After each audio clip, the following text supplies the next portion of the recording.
Hello and welcome to the 29th episode of When I Was Your Age, podcast celebrating the careers, callings, and creativity of some friends of mine. I'm your host, Roland Parker, and as always, it is a joy, pleasure, and a treat to have you here.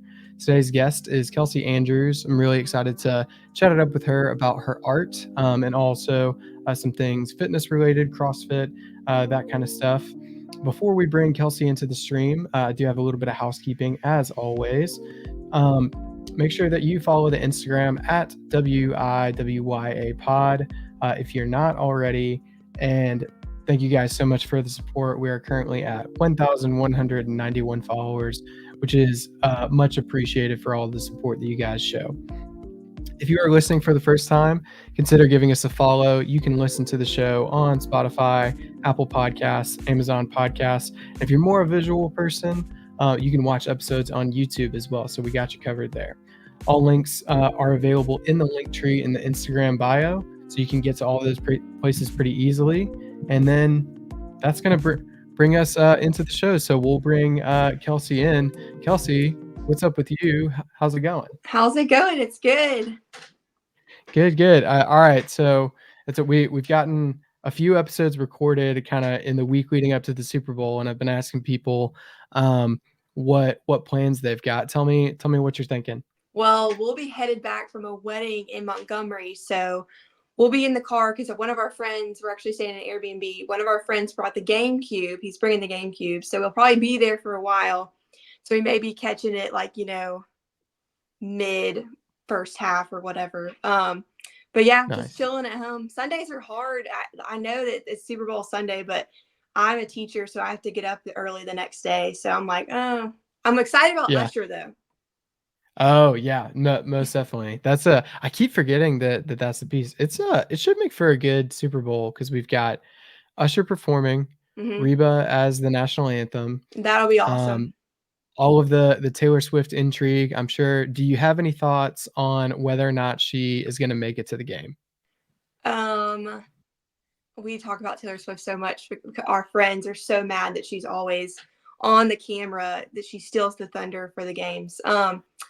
I think she'll be there. I mean, why would you not be at the Super Bowl? Right. If your boyfriend's playing and you're getting all Yeah. this hype around both of y'all, you've got to be there. Whatever she's doing, Yeah. wherever she is, she's got to be there. Yeah. I didn't think it was really going to happen just logistically if there was any kind of delay with the last show.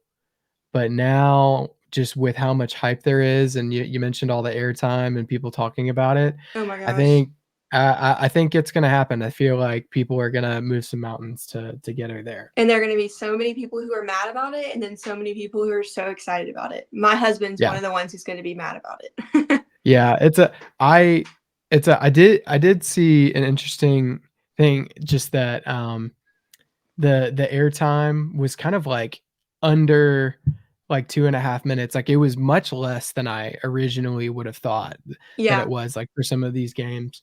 Now it's mentioned all the time. They do uh, allude to song lyrics and stuff like that. So definitely taking over the NFL this season. I think we'll always remember it as the Taylor Yes. Swift season. My Um, mom was even talking about Taylor Swift, and she doesn't talk about Taylor Swift, but we were over at the house the other day, and I was saying that Taylor Swift is like their Michael Jackson because she's so big. And my mom was like, there's no way she is even close to Michael Jackson. I was like, no, she's not close to Michael Jackson, but she is as famous as he was whenever he was really big. Yeah, I can definitely see that comparison on, like, a global level too, and just Yes. as, um, I don't know, for, like, dominating, like, all of the cultural talk now, Right. like, you can't go anywhere, like, we're talking about it on this podcast right now. Yes, she's So everywhere. I mean, yeah, whether you like her or not, you know about her. You know all about her. yeah, 100%, inescapable, that's no Hmm. doubt. No, I think that's a good comparison. Obviously, I think that anybody that grew up with Michael Jackson, they would argue against that. Oh yeah, because he's the end all be all for them. Yeah. Well, it kinda funny too is that he was the first one who pioneered the spectacle of the halftime show for the Super Bowl. Oh, I It's didn't a know like, I that. read you should look up the Michael Jackson Super Bowl, halftime performance because they're like in his ear in the headset, like trying to get him to like do the cue to like start the show, and he's like standing there really stoically, and they're doing this bit where they're like, all right, we're gonna start when he like takes his glasses off, like his Yeah. sunglasses, and he's like standing really like statuesque, doesn't move, and then he's just like holding the audience captive, and the producer's like, dang it, Michael, go like Yeah. pull It's the glasses time. off. And so we gotta get it going. So it's funny to see how that's evolved, like from the way Yeah. that he shaped it. Oh my So gosh. I'm gonna have to look nice. that up. No, it's good. Good full circle moment. I love that too. Yeah. All right. Well, if you guys aren't already, make sure that you follow Kelsi on Instagram on her personal page as well as her art page. There, you can see some of the stuff that we'll be talking about in the episode today. Um, but I do want to get into some get to know you questions. We like to ask everybody these, and I think it's a good marker of what you're about and everything like that. So, where are you from, and where do you currently live? So I'm from Vestavia, Alabama, where we went to school together. And then I currently live in Bluff Park, right up the Nice. road from my parents' house. Nice. Okay. I also live in Bluff Park, so that Oh my gosh. yeah, that's too fun. Yeah, I won't reveal like too much like I on was going to say, wait, where are you? it's But no, I'm not going to do that it's a online. yeah, absolute we're I mean, um I'm trying to think of a good You know the main marker. road? The main road. We Yes. we are right off that main road. Okay, gotcha. We're like right near like O'Neill and man, I can't think of I'm totally I think about Mr. P's, Bluff Park Elementary, and then like that church over by Chapel. That's my three sections of Bluff Park. okay. We are very close to those two churches that are like right Okay. next to each other. Yeah. We're very close to each other then. Yeah. Okay. That's awesome. Good to know. I love that. Yeah. Um, and what is it that you do? You could touch on any and all pieces here. Okay. I wear a lot of hats. I was actually talking to a gym member about this yesterday. So the longest job I've had is working at my parents' CrossFit gym. I am a CrossFit coach for my parents, J19 Fitness. I was gym manager at one point when I was going through school, and I was going through school to get my master's in education so I could be an art teacher. So my career is art teacher, where I teach at Payne Elementary in Trustful. So I have a long haul to work every day from Bluff Park, but it's fine. I love the school that I'm at, and I love the coworkers that I work with. So I coach, I teach, and I also do art on the side. So my little side hustle started this past summer. I came home from school and I was very eager to paint. I don't even know what it was about. I was just like, I really want to start painting. So I did. And then it led to people liking what I was doing, asking me to do watercolors. And then it turned into the textural bouquets. And yeah, so here we are now. Nice. I love that. Well, I hope that we get to honor all three of those things in talking a little bit more later. But that's great. I love it when people are doing several different things all very passionately. So that's great to hear. How old are you? Kind of central theme of the podcast for us. I am 26. Nice. Mm-hmm. Excellent. The running joke for the last probably 10 episodes has been everybody kind of when they're doing a little calculation of like how old am I at this Yeah. point, they're like look up and to the left, they're like, I'm pretty sure it's that. Yes. And And I this year I keep doing, I don't know, even with the kids I'm talking to at school, I'm like, and then this year, I'm like, yes, I will be a year older because you're a year older every year. And so in my mm, mind, I'm like, I don't know why I would be 27 next year. I'll be 27 this year. yeah. But in my head, it's just like, it doesn't work.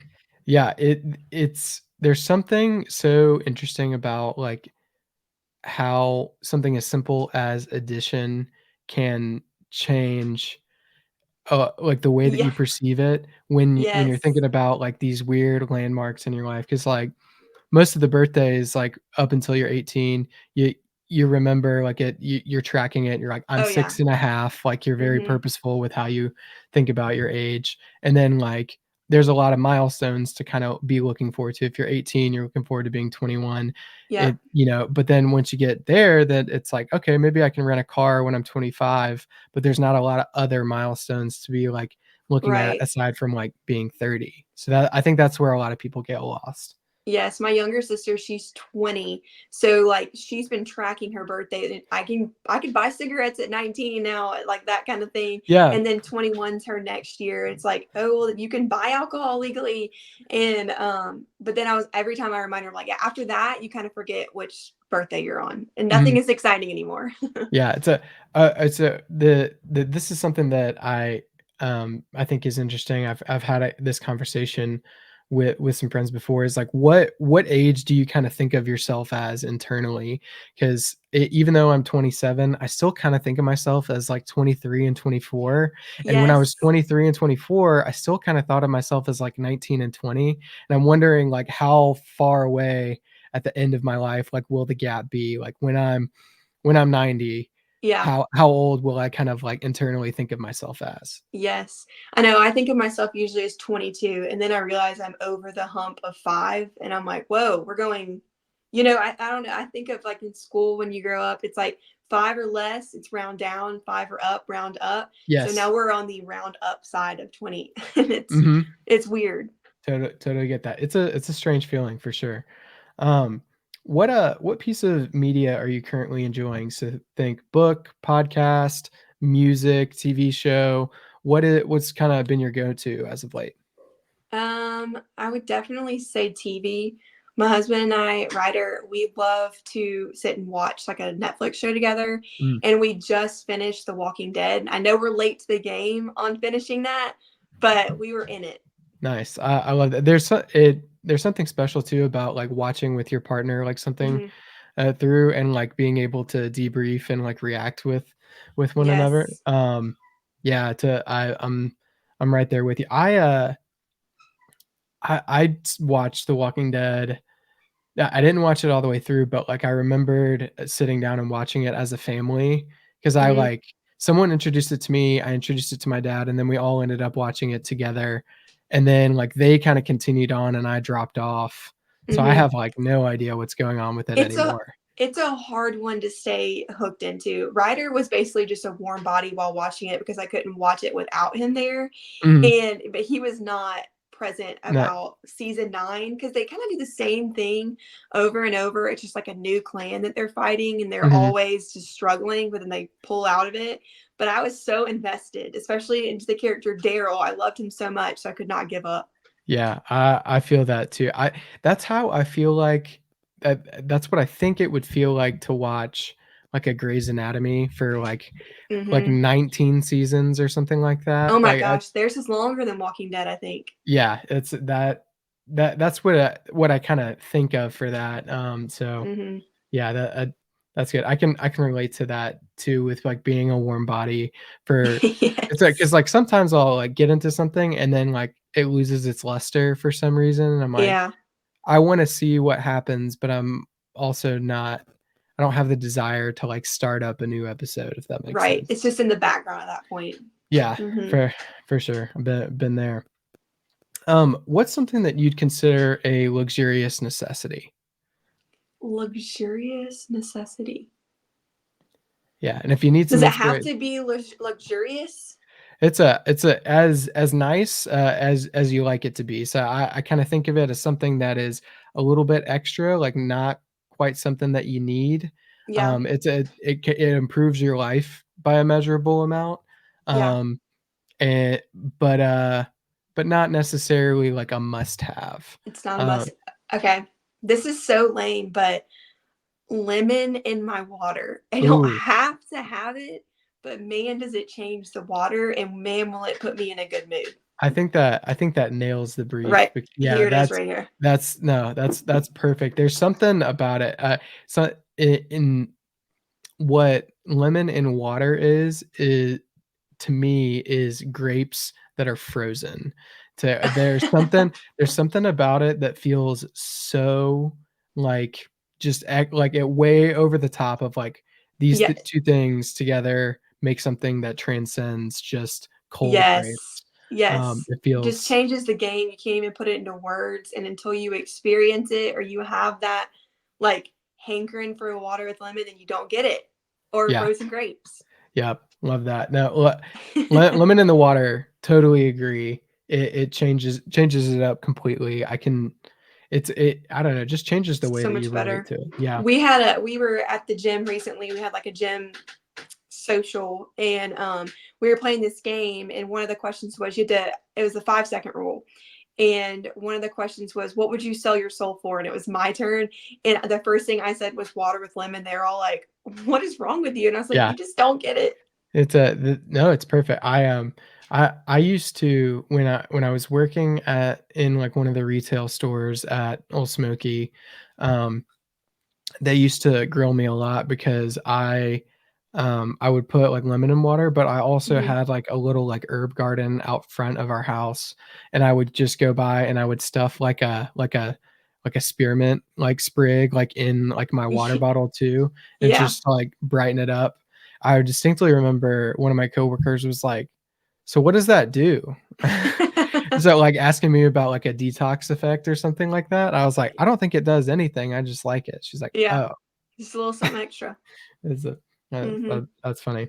Do you have any bits that you're doing? Bits. What do you mean by bits? It's a bit to me is like a running joke or, Oh, humor that you kinda yes. is maybe meant only for yourself or only for, some close friends, regardless of the, uh, the response from the people around you, you're gonna tell the joke every time. Yes. Oh my gosh. So our friend group is a really close friend group. I would compare us to like the friends friend group from Sure. college. And my bits are always like the really annoying jokes that are really not funny, but I think they're so funny because they don't think they're funny. Mhm. So right now I'm on a your mama kick. So Oh, everything I say classic. or they say, they are so mad about it. But I think it's so funny to just continue just your mama. Yeah, absolutely, and this is what I keep coming back to with this prompt is, like, for me, a lot of the call and response kind of humor of, like, "That's what she said. That was my Yes. nickname in high school. Your mama," like, yeah, like, all of Your those mama things. never gets old to me. It's just like if Yes, you hit somebody with a your mama at the right time, it is so it's funny. a and I bet too you're right, I cannot believe that in 2024, someone told me a yo like, they slammed me with a "yo mama." Your mama joke. And Yeah. that's what makes it funny. It's like so it's like the anti joke for me. Yes, I totally agree. I think there's a lot of humor in that, and Mm. especially yeah, I love it. That's great. Alright, so for this next question, I really like getting to ask it because we get this kaleidoscope of answers that's all compiled into a playlist that you guys can find, on the link tree. It's called WEWA, as it's like the acronym, and then it's like "Rah!" Like a bald eagle, screeching, basically. I'll make sure that you go follow it. You can hear some of the answers there. But if you could replace the national anthem with any song on your playlist, what would that be? And tell me a little bit about that. Okay. I was actually listening, like watching your reels today and listening to that question. I was thinking about it. What would my song be for that replace it with the national anthem? Um, Here's something that give me kinda some ideas. here's something that kinda helps me get into the headspace too, is I often go like the funnier kind of route, though I've Hmm. definitely heard some good, patriotic or like quasi patriotic answers. And what I always kinda think of is like, how hard would it make me laugh if I was at a sporting event and like they like come over the speaker and they're like, "All right, please rise like as you are able for our nation's like national anthem and or like our country's national anthem," and just Yeah. like it's one of the first answers was "My Humps" by the Black Eyed Peas. That was Pat's answer, and I'm like, "That's so funny." Like, That would be so funny. that's hilarious. But also like I asked, one of my college professors one time, and he said, "This Land Is Your Land" by Woody Guthrie. I was like, "Okay, Oh yeah. that's actually a really good answer." Um, Hmm. so I don't know. You can go either way with it. Does that spark up any Okay, thoughts for you? well, I just thought about Chris Stapleton and like how he sang the national anthem at the Super Ooh, Bowl. That was last year, right? yes, yeah. Yes. See, if I could hear Chris Stapleton sing the national anthem like that, what it is at all times, I think that would be great. That's the version. Yeah, It was a move. My mom cried. mhm. No, I feel that. I think of the Eagles coach was like tearing up when he was Yes. singing it too. Just got kind of caught up in the moment. Yeah, Hmm. it's not a bad version to pick. No, Not a he's bad good. rendition. He like He's so you. good. He makes you feel it whenever he sings. So Yeah, no doubt. That's a great answer. Uh, Lily said she would make it so that you could only listen to the version as, performed by Fergie in the yes, NBA finals. So yes.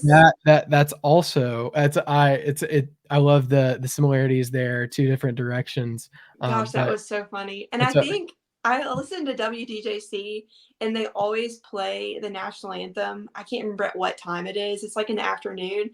And I swear they were playing Fergie's version one time. And I was like, really. are they serious? Like I turned it all the way up. I was like, this can't be Fergie. That can't be serious. Yeah, that's awesome. I love that.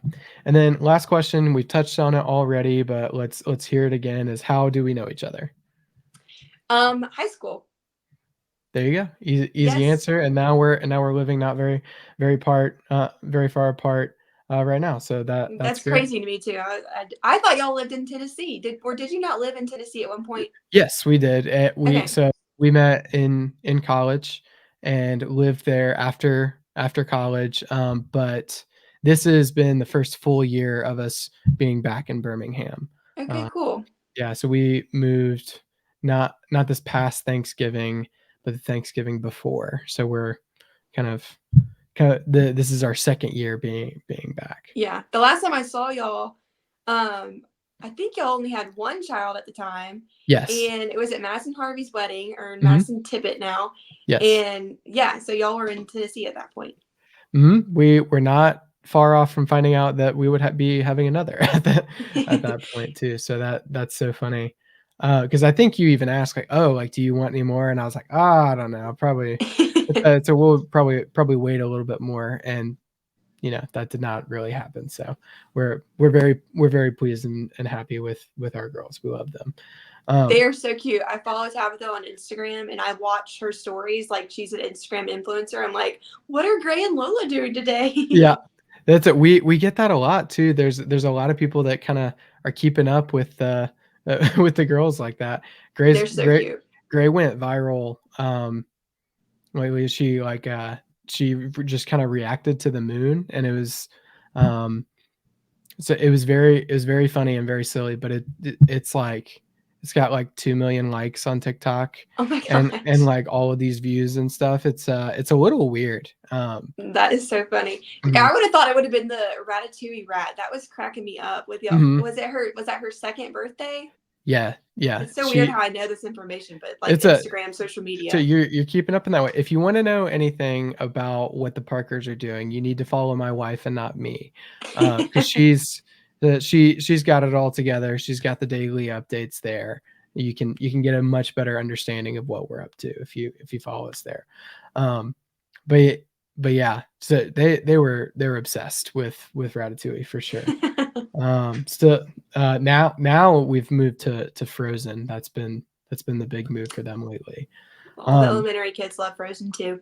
mm, that's great. It's a good one. All right. So let's get started kinda in your story. We got several hats to touch on. Let's start with artwork first because this was not Okay. something that I really knew about you. But how did you get started with paint? I guess we can go as specific as painting, but just like the creative process and everything like that. You mentioned that you were going to school to be an art teacher. Yes. So tell me about that. So I went to Birmingham Southern for undergrad, and I didn't really know what I was gonna do. I was undecided, and I've always been a creative person. It would just kind of, it was just I brushed it under the rug. Like I think I took took one art class in high school, and I didn't even Mhm. take art in middle school. And then I did my student teaching with Larry Gibson. And I was like, I can't believe I didn't have you. And I'm trying to be an art teacher, which is Yeah. crazy. Um, so yeah, undergrad, and I was interested in design. I thought about interior design, architecture, because I do have a math brain too. So I was an art major, math minor. So I thought that would get me go in the direction of architecture, but really at the end of college, I was so done with art. I didn't want anything to do with it. I really just kind of Really? Okay. halfway did my last year, senior year. Like my artwork is embarrassing from senior year because I just didn't care. I was ready to be done with school. And then I went into a job that was like way far away from artwork. It was recruiting. Um, but I worked there for a year. I grew a lot professionally. But I still wanted to be doing something where I was creating. So I was like, okay, I'm gonna go back to school because I love working with kids. And I just have that leadership mentality, and I like to be in charge of the classroom and everything. So that was what I wanted to do. So I went back to school.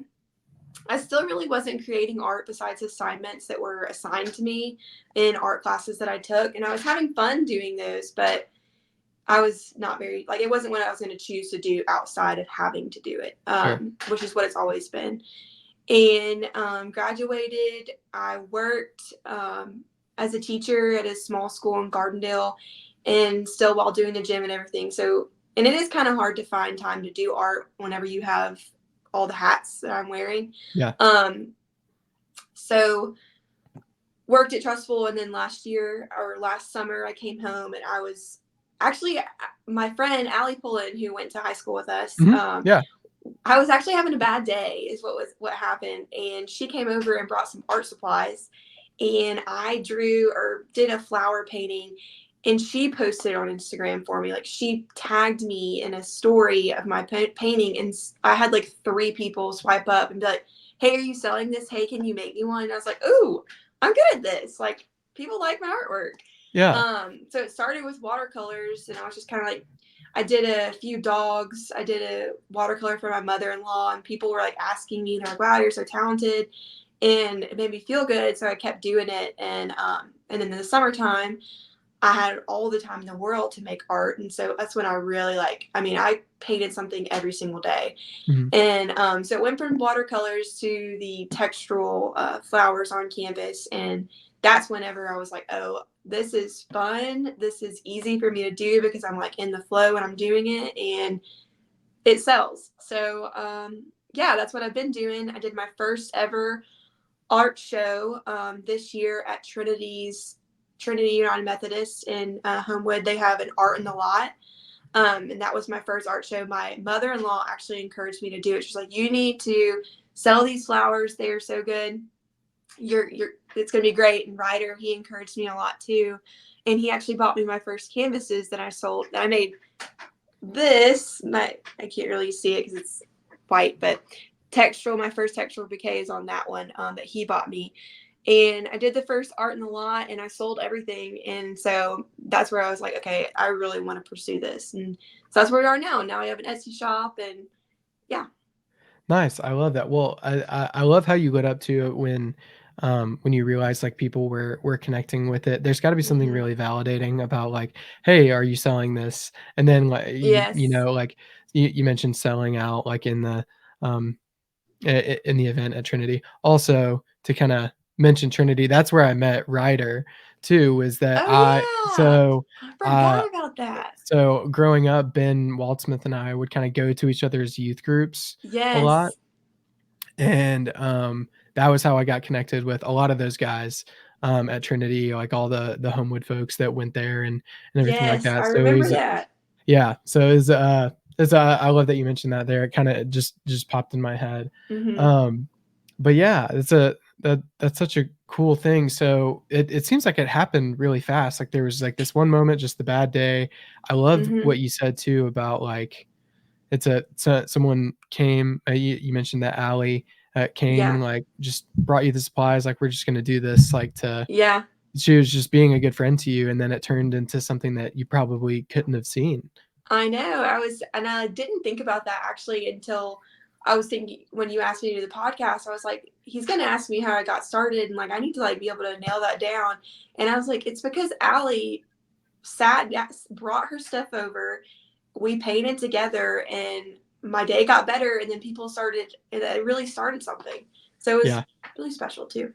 That's awesome. Okay. And I feel like I saw somewhere one of the first pieces that you did, maybe it was the first textural piece that was inspired by your wedding bouquet. Is that right? Yes. And that's what I love to do the most of is the wedding bouquet. Cause I, Ryder and I got married December 17th of 2022, so not too long ago.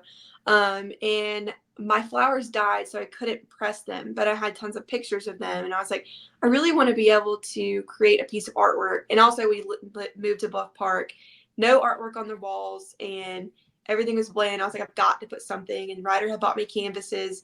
So that's where I was like, okay, I'm going to recreate my bouquet with plaster. So and then that's where it started. I love that. The one reason that this is resonating with me so heavily is that my wife had a very similar experience in Mm-hmm. that it was a recreation of her bouquet with the floral pressing and everything. And now she's also on Etsy and having a similar experience, like people talking about it. She's killing it. I've seen her. I actually referred somebody reached out to me and was like, do you know somebody that does press flowers? And I referred them to her on her Etsy Nice, shop. love She's it. killing it.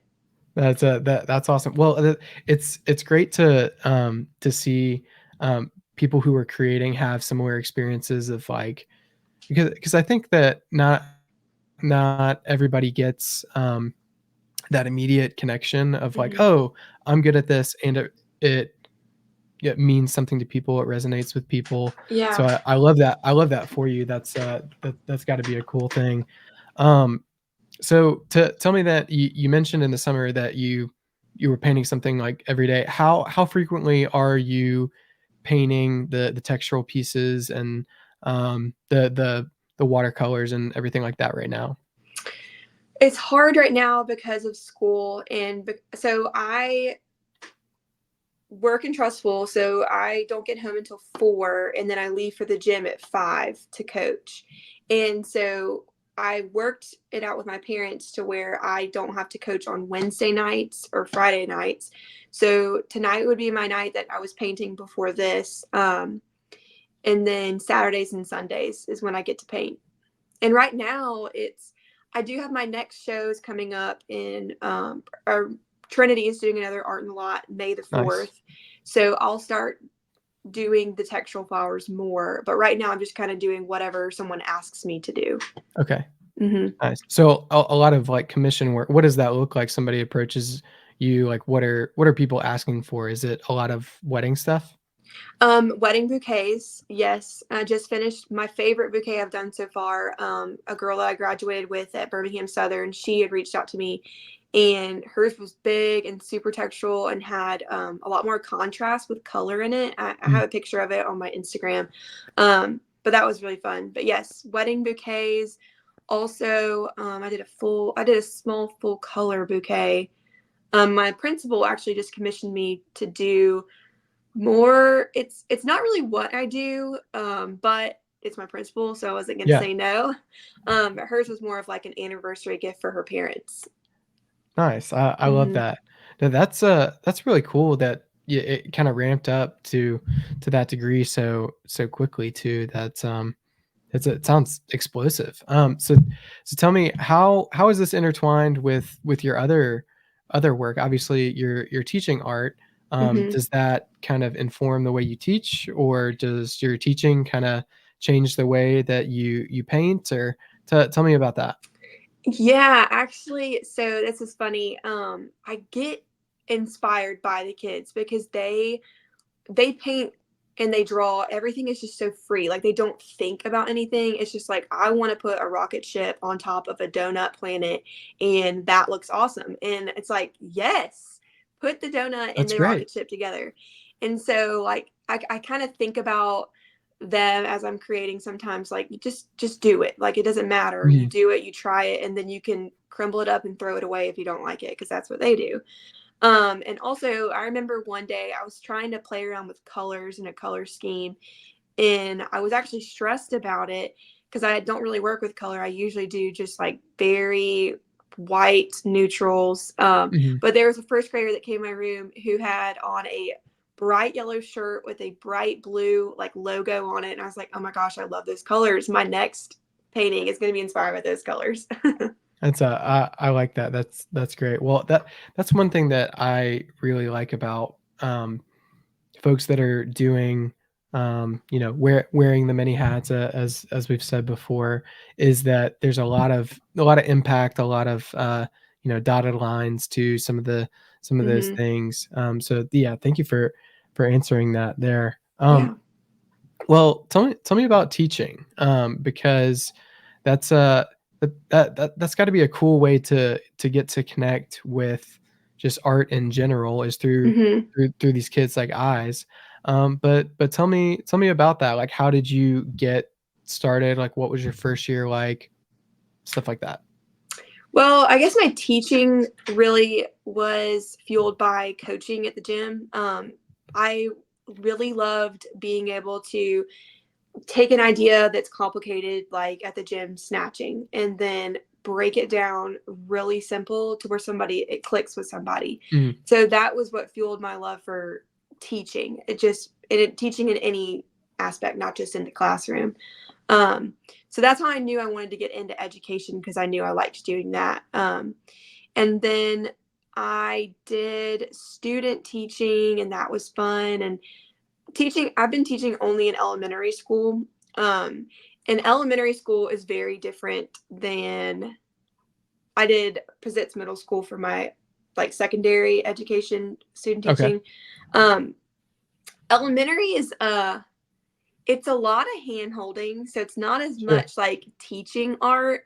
And there are some things like you can do with fifth grade that are super fun because they can do it in a way that looks really cool. And there are some projects we do with the younger ones too that it turns out great, but it was a lot of step by step. Mhm.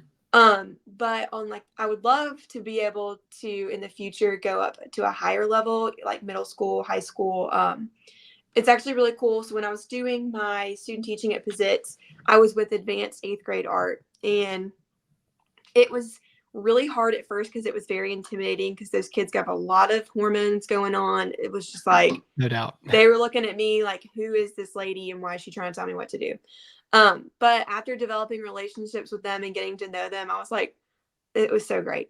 But we did this project and it was inspired by Vincent Van Gogh. And I feel bad even taking credit for it because they took it and ran with it. And I was basically just like, we're doing Vincent Van Gogh. I want you to work with a group, look at a painting, recreate it the way you want to recreate it. And yeah, that's That's basically your all I said prompt. to Like, do. go Yes. crazy. Yeah. Yes. But they ended up doing the most amazing artwork that I've seen. Like it was so good. And one of them actually won first place in an art competition. So it was like, that was amazing. It started, like, with your idea and, like, the thing that you extended to them, and it turned Yes. out to be really cool. Yeah, that's really cool. That was fun. It's a yeah, it's a getting it to connect in that way and kinda Hmm. generate some of the creative process. It's gotta be such a cool thing. It's one one thing that I really loved about, being a camp counselor was just like asking kids like these like silly questions and like seeing what they Yes. what they would come up with, like Hmm.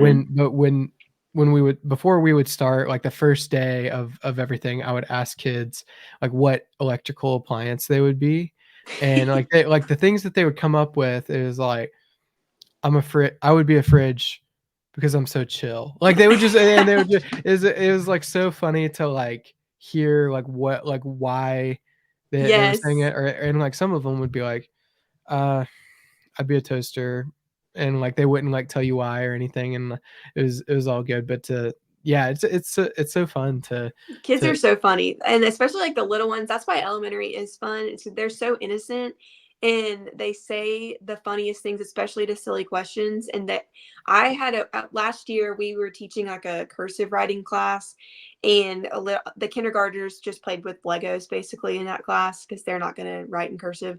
yeah. Um, And so we would go around the room and we would just pull up a list of questions and be like, so if you could eat dinner with one person, who would it be? And it's like, my pawpaw. Yeah. My papa. Yeah, that does not surprise me in the slightest. That's It's so hilarious. funny.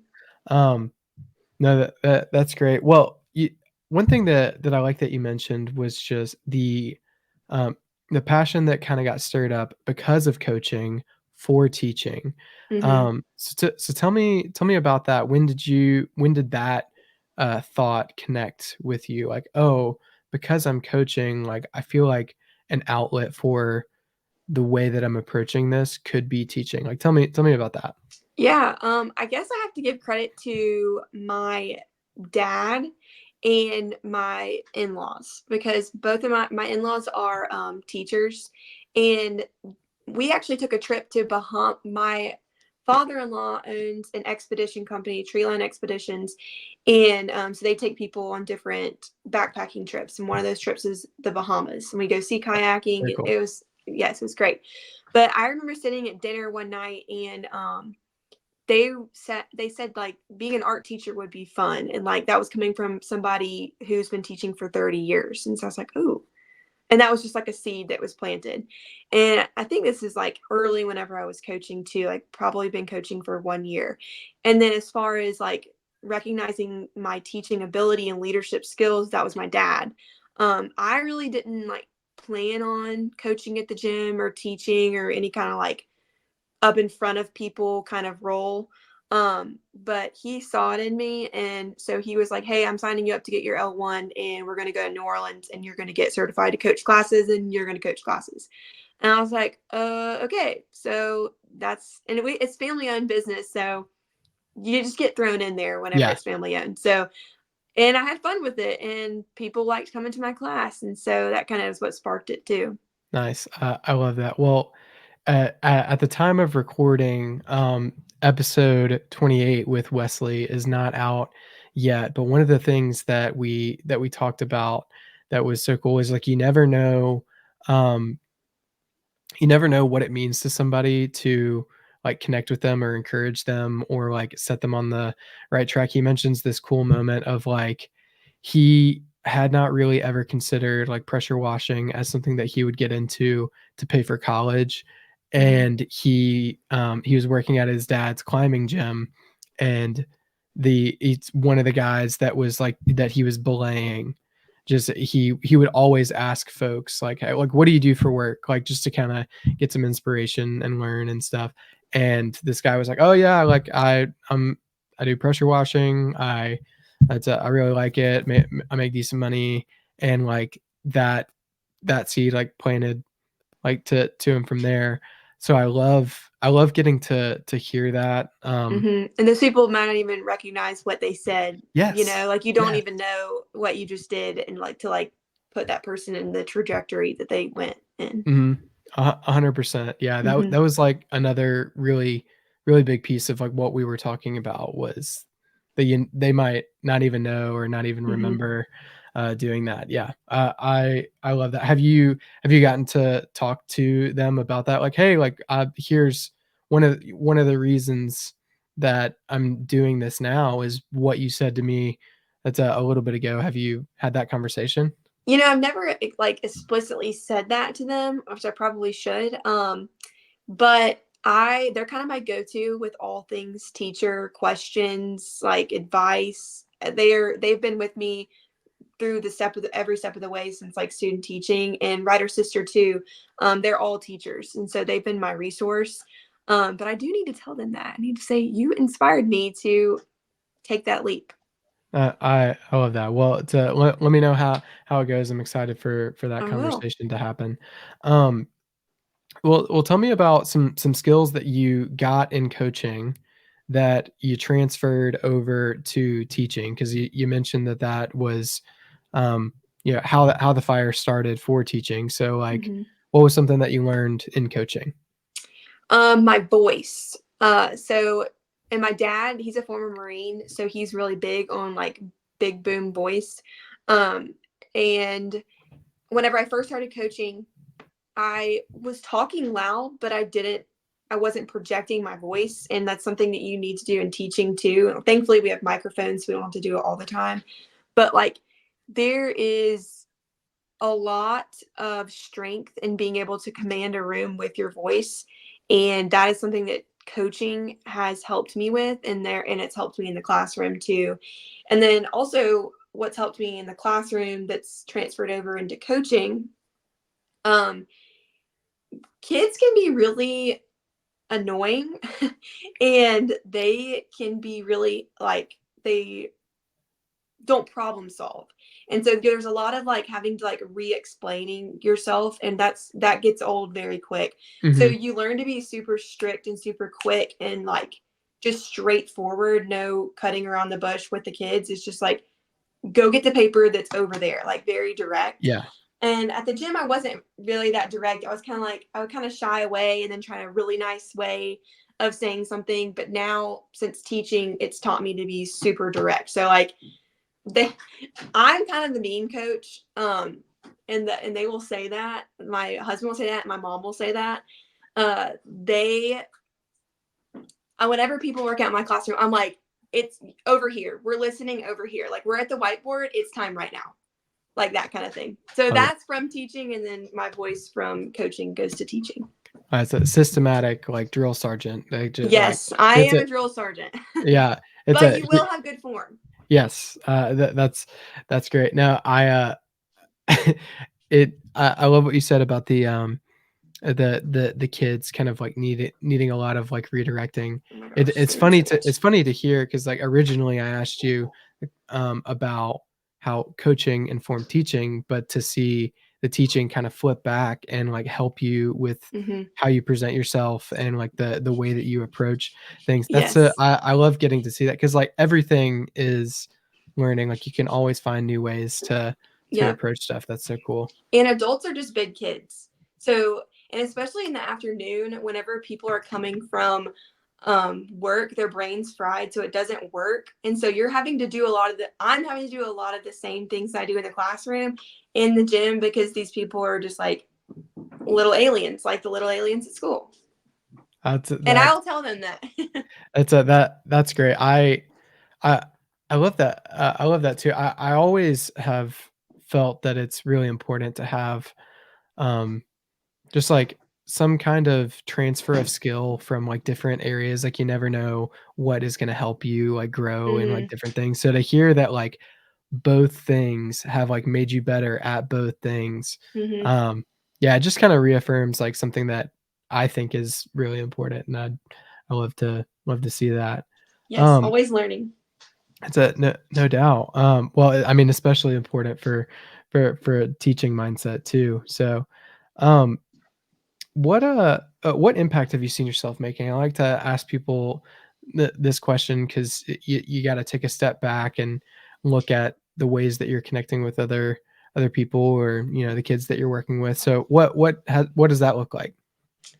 Um, I see it pop up in different small ways. And like, you don't really like internally. I feel like a lot of times people are, you're your biggest critic. So you're not seeing the kind of, or at least I'm not seeing the impact until it like really pops up. I'm like, oh, okay. Like, in my friends and in my relationship with my husband, just like that same kind of, leader mentality that I have in the classroom, in the gym, I kind of carry with me everywhere. And I can tell, with Ryder or with my best friend Allie, like they say things to me. I'm like, oh wow, like you kind of like how you don't know the big impact that you made on somebody until Mhm. like they tell you. They'll tell me something. I'm like, I didn't even think about that. I was just Yeah, kind of being me. Um, and same thing with the kids. Like, kids need structure and they need the strict person. Um, and so being and having them love me, even though I'm still the strict teacher, that's how it shows up there. And then at the gym too, you just get more respect from being direct. And yeah. yeah, definitely. There's one kind of memory that I have. So I was my major in college was I was outdoor studies and tourism, and my other major was child development. And so, is you could go 2 routes with just, like, the regular certification and then also a teacher licensure program. I was not in the teacher licensure, but there's a lot of overlap.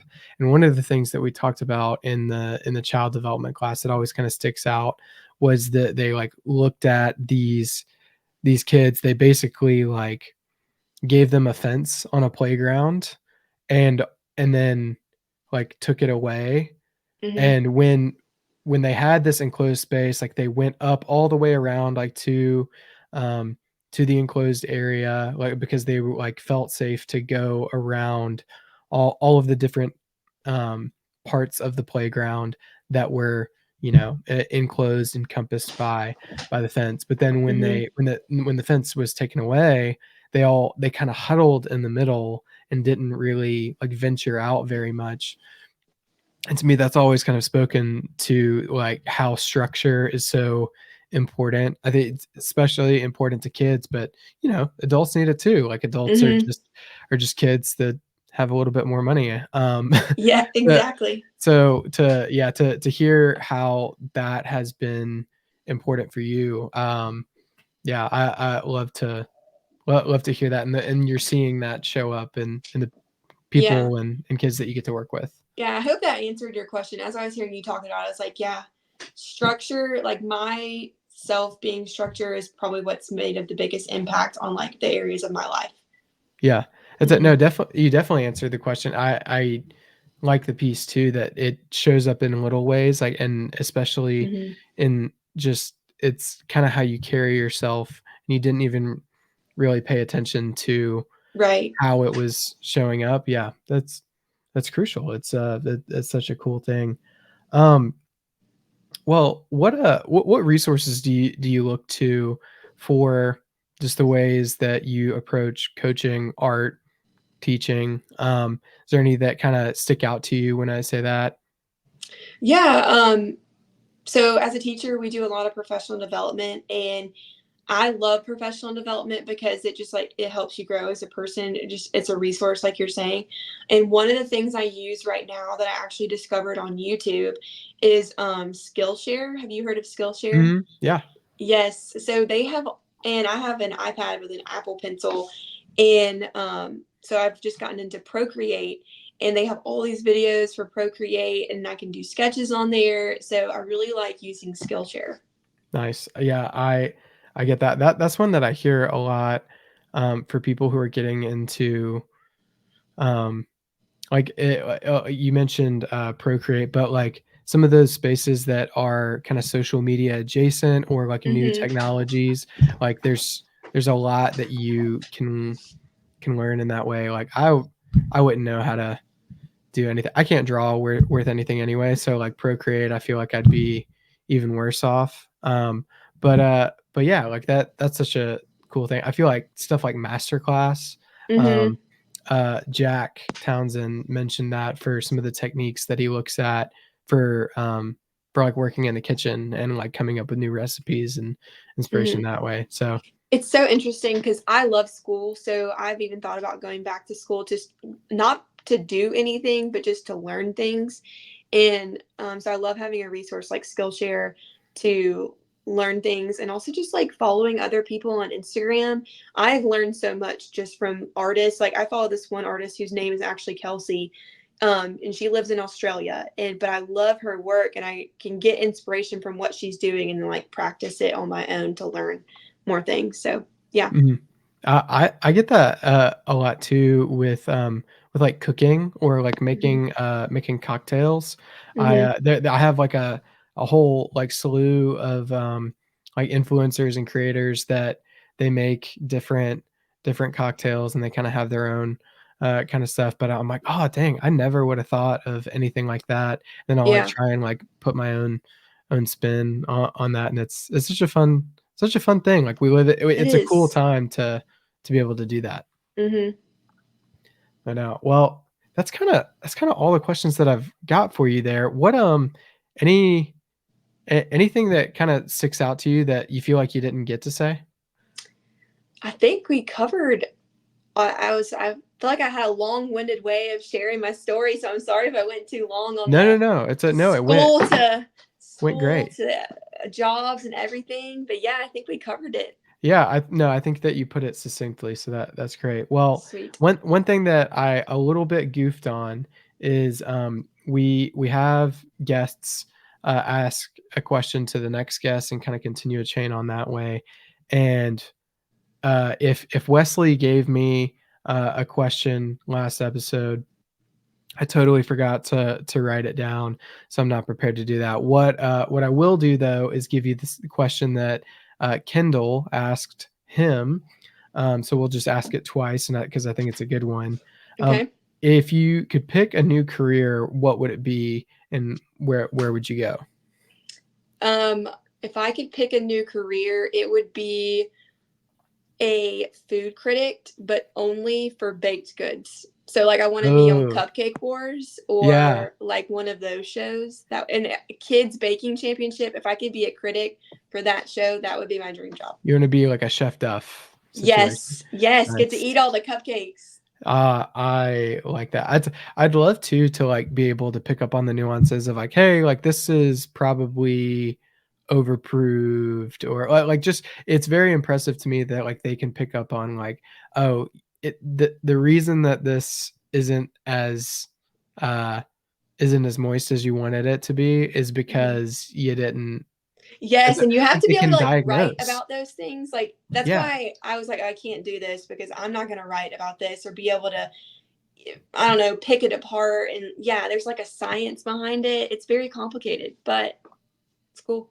That's a yeah, I love that. That there's something very, very impressive, like Jedi mind trick kind of stuff. I'm like, how on Yes. earth are you How like did you know that? that's how can you like yeah, it's a just pick up on it all. I'm mostly just like, oh, this cupcake's really nice. I love it. Yeah. Um that's great. Well, Kelsey, thank you so much for taking the time to do this. This Yes. is so much fun. Thank you for having me. I Yeah, enjoyed it. glad to do it. Well, guys, that's going to conclude episode 29 of When I Was Your Age. Thank you guys for joining us in this one, and we'll catch you next time.